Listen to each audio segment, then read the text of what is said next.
Hello there. Salut, salut, salut. Alors, on va changer un petit peu du gaming. Parce que j'ai eu comme une sorte d'illumination en fait. Sur YouTube, je suis retombé sur cette séquence. Je me suis rappelé de l'existence de Raël. De son vrai nom d'ailleurs, Claude Vaurillon. Voilà. Et ben en fait, c'est tout simplement un mec qui en 1974 a décidé de lancer sa propre secte. Du nom du mouvement raélien. En fait, quand j'ai entendu ce prénom, enfin ce blaze de sectaire on va dire. Raël, c'est le nom qui m'a été donné par ces êtres de l'espace que j'ai rencontrés, les Elohim. Mais je me suis dit, mais il est pas mort? Et en fait, pas du tout, pas du tout, pas du tout, la secte va très bien, et lui aussi. Voilà. Donc en fait, je me suis dit, et si Tu sais pas parler? je redécouvrais avec vous, parce que j'en ai des souvenirs, je suis né en 96, et j'en ai des souvenirs de passages télé, de choses comme ça, quand j'avais 10, 12, 13, jusqu'à mes 15 ans. Après, c'est un truc que j'ai complètement... je sais pas, je suis plus retombé dessus, je regarde plus la télé actuellement, ça se trouve, ils en ont reparlé à des moments, bref. Et je me suis dit, et si on regardait ça ensemble et qu'on découvrait toutes les petites merveilles de cette secte? Voilà. Allez, c'est parti. Alors, le mouvement... Alors, je vais lire en même temps, et puis on va faire des petites pauses et on va décortiquer un petit peu tout ça. Le mouvement raélien, donc initialement appelé Madesh, mouvement pour l'accueil des Elohim créateurs de l'humanité. Voilà, parce qu'il faut savoir que le mouvement raélien se base sur une croyance des extraterrestres qui auraient créé l'homme. Voilà, donc fondé par le français Claude Vaurillon, dit Raël, en 1974. Donc la doctrine du mouvement se fonde sur un prétendu contact entre ce dernier et des extraterrestres techniquement avancés, auxquels... On va dire Raël. J'ai mal lu en plus, Voidon, c'est pas Volidon. C'est Vaurillon. Quoi? Attendez, là on a Voidon, et là on a Vaurillon. Non mais si, Wikipédia c'est bon. Alors, Raël, là on est tous d'accord, donne le nom d'Elohim. Alors selon la secte, ils auraient créé la vie sur Terre ainsi que ses grandes religions. Le mouvement est identifié comme une secte en France depuis 1995. Voilà, parce qu'en 1995, il faut savoir qu'il y a eu un passage de loi pour identifier en gros toutes les sectes en France et les classer comme telles vis-à-vis des Non, je ne vois pas. vis-à-vis des déviances. Alors il apparaît que son dirigeant historique s'arroge des exclusivités sexuelles de femmes. Ça y est, on y est, ça y est, ça commence... voilà, c'est une secte, donc on part sur de l'abus sexuel vis-à-vis de la confiance. Parce que si tu couches avec lui, mais attention, il faut être une femme jolie, à mon avis de moins de 40 ans. Encore, quoique il a vieilli depuis, je crois qu'il a bien une soixantaine d'années. Peut-être qu'il vaut un peu plus large que la vingtaine, trentaine. J'ai envie de vomir. Wow. Et à savoir, tout à l'heure, je suis tombé dessus également, que, attention, avant de coucher, avant d'inclure ces femmes dans son cercle de femmes privilégiées, enfin son harem en fait, le harem de Raël, bon nom de boîte ça tient, non c'est dégueulasse en fait, c'est absolument dégueulasse. Et ben il leur fait quand même faire des dépistages complets sur toutes les maladies sexuellement transmissibles. Alors, le mec communique avec les extraterrestres, il est quand même pas fou. À côté, du coup, de la croyance aux extraterrestres, les dirigeants ont en effet mis en avant le clonage. Voilà, ça c'est un point très important, parce que il y a Raël, mais pas que. Il y a aussi Brigitte Boisselier, qui est ici. Magnifique jeune femme de 65 ans, rien n'est refait.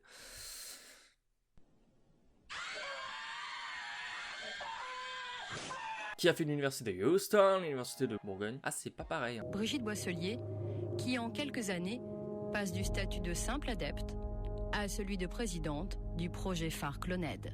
Ça fait partie de la secte du mouvement raélien, donc, de cette croyance au clonage qui pourrait aider ou sauver l'humanité. Donc elle affirme avoir réussi le premier clonage humain en août 2000. Ça fait 21 ans, je crois que ça n'a pas trop avancé, donc à mon avis il y a peut-être eu un cafouillage quelque part. Donc à partir, et là on va m'en rigoler, des cellules d'un enfant de 10 mois mort accidentellement. Donc 2 ans plus tard, elle annonce à la presse que ce clonage était une vraie réussite, mais que les parents vivant en dehors des États-Unis ne souhaitent pas faire part de l'existence de cette petite fille, donc de donner son identité, une petite fille qui a été clonée, de peur que la mère se voit retirer son enfant. Alors ils sont cachés, on n'a pas les identités, on ne sait pas où ils vivent, mais en tout cas, cette petite fille existe, elle a été clonée, vous en faites pas, on nous cache rien, non, on nous cache rien. Mais c'est ça. Ces tentatives maladroites de la scientifique pour gagner du temps vont définitivement convaincre un avocat américain que ce bébé clone n'existe pas. Les preuves, voilà, ça c'est magnifique, ça, regardez ça. Les preuves qui devaient être apportées une semaine plus tard n'ont jamais été fournies. Oh, c'est bizarre. Mais voilà, mais c'était sûr en fait. C'était sûr. L'enquête au sein de la mouvance raélienne révèle, alors par une journaliste, Mark Korn, je vous trouverai une petite photo, révèle par la suite que le coup a été monté par Raël et Boisselier. qu'il a probablement permis de collecter des centaines de milliers, et là on se fait plaisir, de dollars auprès d'Américains crédules désirant un clonage facturé 200 000 $. Non mais c'est pas grave, ça marche. Vous l'avez vu? Vous avez vu la photo de l'enfant cloné que je vous ai montré? Non, bah c'est normal, elle est cachée pour sa sécurité. 200 000 $.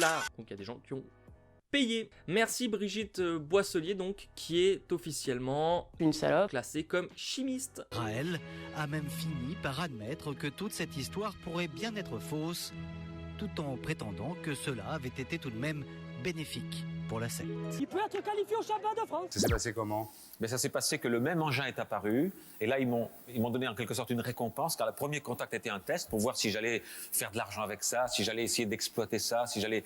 Et... Raël quand même. Hein? On va essayer de faire de l'argent avec ça. Pas du tout, monsieur les extraterrestres, je suis gentil. Intéressons-nous maintenant un petit peu aux autres croyances donc du mouvement raélien, et ensuite on ira voir un petit peu son fondateur. À côté de la croyance aux extraterrestres, les dirigeants ont en effet mis en avant le clonage et le transfert de la conscience comme moyen d'accéder à l'immortalité. Bon bah là Raël, on sait pas trop dans quoi il veut transférer sa conscience. Peut-être dans un escargot, je ne sais pas. Pourquoi cet accent? Tout simplement parce que Raël vit actuellement au Québec. Le mouvement promeut également la géniocratie. Alors je vais pas m'étendre là-dessus. En tout cas, sachez que la géniocratie, c'est évidemment... Alors, c'est évidemment un système dans lequel le gouvernement est composé de personnes possédant une intelligence au-dessus de la moyenne. Voilà, exactement, parce que j'ai pas besoin de le lire, je le sais. Oh, mais quel con! Ce qui est quand même dingue, c'est que je pensais très sincèrement que le mouvement raélien actuellement se limitait, en tout cas, aux pays francophones. Alors que pas du tout, mais alors pas du tout. Vous en retrouvez en Corée du Sud, vous en retrouvez au Canada, aux États-Unis. Il y en a un petit peu partout à travers le globe en fait, en réalité. À partir du moment où une secte réussit à s'implanter quelque part et que vous avez des personnes complètement certaines des propos que vous avancez, forcément vous allez créer un petit noyau qui va pouvoir influencer d'autres personnes autour. C'est un petit peu finalement la même chose que le gaming, et quand on a une passion du jeu vidéo par exemple. Aussi, c'est une comparaison tout à fait. Alors, tiens, une petite actu Covid-19. Alors, Covid-19, contre la distanciation physique, la secte Raël prône les câlins gratuits. Entendez par là, prône les infections gratuites. Cette opération vise à dénoncer les règles de distanciation sociale mises en place par de nombreux gouvernements. Et oui, si on veut pas mourir, faut pas être dans une secte en fait. Je pense que ça aide un petit peu. Donc comme je vous le disais, cette idée d'extraterrestre ayant créé l'humanité, c'est tout simplement en fait que Raël a décrit que les extraterrestres ont créé la Terre il y a 25 000 ans. Ils ont 25 000 ans d'avance sur nous. Il y a 25 000 ans, c'est que dalle. Mais que dalle. Nous, notre existence d'être humain par rapport à la création originelle de la Terre, si la Terre était une journée de 24 heures depuis son existence, on représente les 3 dernières secondes, ou les 3 dernières minutes, quelque chose comme ça. Je vais vous retrouver l'info, c'est très flou, je suis très flou. On part quand même du principe que Raël estime que c'est donc une religion athée, puisqu'on ne croit pas en un dieu, on croit en une présence extraterrestre, quelque chose donc d'humanoïde. On estime qu'il y a à peu près 85 000 membres dans le monde actuellement. Alors, c'est les chiffres donnés par la secte. Alors maintenant, si on s'intéressait un petit peu plus à Raël. Raël qui, quand... Ça m'a fait bien sourire. Parce que quand vous tapez son nom sur internet et que vous allez simplement voir le résultat, il y a marqué chanteur. Et oui, monsieur pousse un peu la chansonnette, en plus de coucher, peut-être avec des mineurs. Mais quel connard ce type! C'était lui. Oh, c'est lui? Ah ouais, c'est vraiment lui. Mais regardez-moi cette gueule d'ange. Et journaliste sportif automobile. Ah, c'est beau ces pochettes d'époque là. Dommage que ce soit un sectaire. Rencontre avec les extraterrestres. Ah, voilà. Alors qu'il se promène au Puy de la Vache et à Puy de la Solace, il prétend apercevoir une soucoupe volante qui atterrit devant lui. Vous vous rendez compte la chance du gars quand même, hein. Il est tout seul, paumé dans la campagne, et une soucoupe qui s'arrête devant lui.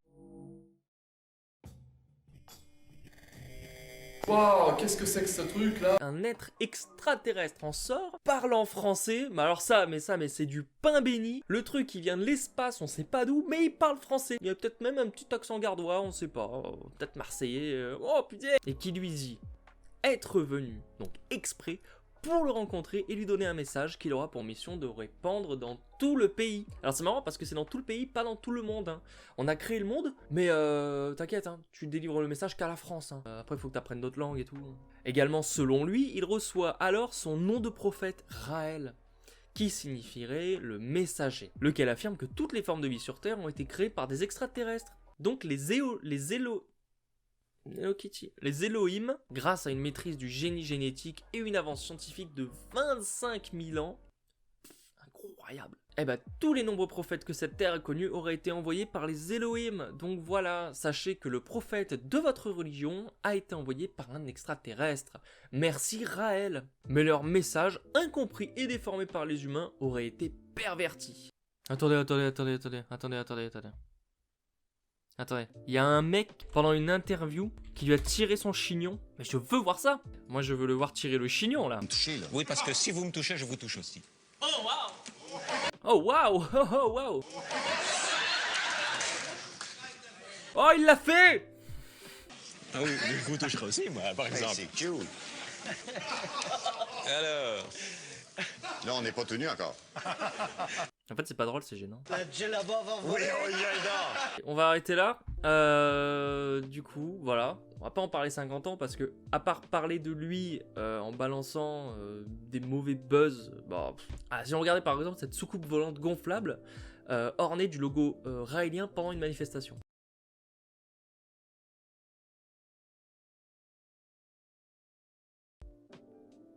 Voilà. Alors comment se finance la secte? On peut s'y intéresser. Eh bien, il faut simplement donner 3% de son salaire. Et si on veut faire partie du mouvement en étant guide, prêtre, etc., il faut donner entre 7 et 10% des revenus annuels. Plus tu payes, plus t'es haut placé. Salaire. Voilà, on a les anges de Raël avec des jeunes femmes donc sélectionnées qui ont pour but de veiller en tout point au confort du prophète. Donc Raël. En fait, elles signent un contrat en acceptant d'avoir des relations sexuelles avec Raël et doivent passer des tests, comme j'ai dit tout à l'heure, de dépistage de toute maladie sexuellement transmissible. On va demander aux anges de venir s'asseoir devant là. Ça va être très beau. Avec leur belle petite voix. En même temps, c'est pas un playboy non plus. On a des petites histoires, hein, quand on lit ça, méditation sensuelle et soupçon de pédophilie. Alors, le mouvement raélien condamne aujourd'hui la pédophilie et l'inceste, à savoir que c'est arrivé très tard et que avant ça ne posait pas de problème. Et puis on a également apparemment des châtiments corporels sur les enfants. Des accusations ont été portées vis-à-vis de châtiments corporels infligés donc aux enfants. Raël explique qu'il s'agit en fait d'enfants de moins de 7 ans, avec lesquels il serait encore prématuré de dialoguer. Moins de 7 ans, tu ne parles pas à un enfant. Voilà, sache-le, c'est trop tôt. Et qui, selon lui, peuvent être mieux éduqués par une fessée afin de comprendre que le respect d'autrui est une valeur essentielle à la vie communautaire et civilisée. Mais à 7 ans, même à moins de 7 ans, je pense très sincèrement que tu peux parler à ton enfant et que si tu fais preuve d'un petit peu de patience et de démagogie, il saura communiquer avec toi. Mais vous venez à freiner? Ta gueule. Ah ça va, il dit quand même qu'à partir de 14 ans, on ne doit plus frapper un enfant. C'est un peu normal, à partir de 14 ans, il peut facilement te rendre ta mandale si tu le frappes pour que dalle. Voilà, ça fait un super slogan. Alors, dernier petit point, une ambassade pour les extraterrestres, donc au Canada, le mouvement raélien demande au Premier ministre Stephen Harper et à son gouvernement de lui octroyer un terrain d'une superficie de 4 km² dans le but d'y construire une ambassade extraterrestre pour y accueillir la population Elohim. Bien que l'État d'Israël lui ait refusé ce projet à plusieurs reprises, il a quand même insisté, le gars. Je pense tout simplement que Jérusalem est un peu le...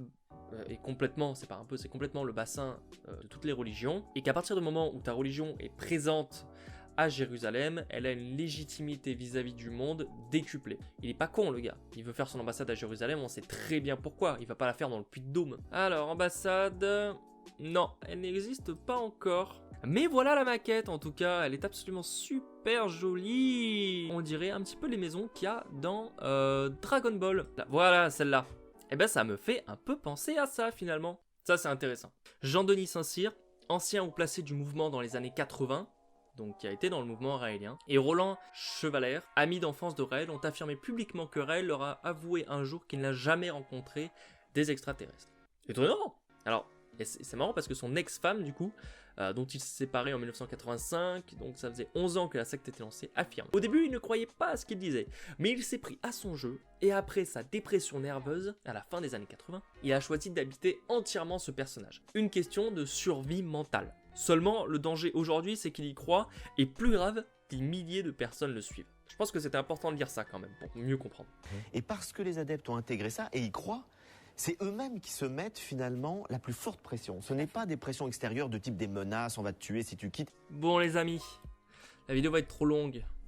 Trop longue pour pas grand chose. Je pense que franchement on en a vu assez. On a compris le fonctionnement un petit peu de cette secte, de pourquoi elle existe, et évidemment que, on va pas se mentir, la détresse des uns et des autres dans des situations peut faire qu'on a envie de se rattacher à ce genre de mouvement. C'est de là que viennent les sectes, de toute façon c'est comme ça qu'elles existent. Vous avez des problèmes personnels, vous vous sentez pas bien, vous vous sentez délaissé, abandonné, vous avez besoin d'une croyance autre que celle qu'on vous offre, vous allez peut-être dans votre vie vous tourner vers une secte. Ça reste extrêmement marginal, on va pas se mentir, mais ça existe.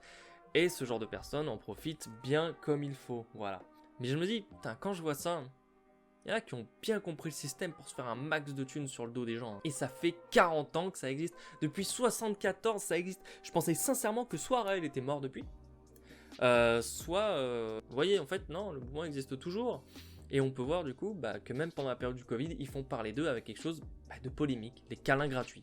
Voilà, donc je pense très sincèrement qu'on a fait le tour du sujet. Si vous avez appris quelque chose, ça me fait plaisir. Si vous avez rien appris, j'espère que au moins ça vous a amusé. C'est peut-être un peu brouillon pour l'instant, je suis désolé, c'est la première fois que je fais une vidéo comme ça, et je pense que j'en ferai sur d'autres sujets, je trouve ça intéressant, mais je vais structurer un peu plus la chose. Voilà, en tout cas je vous remercie d'avoir regardé la vidéo, d'avoir suivi. Abonne-toi, like, partage, commente. Ça me ferait super plaisir, ça augmenterait le référencement de la vidéo et de la chaîne. Merci beaucoup et à la prochaine!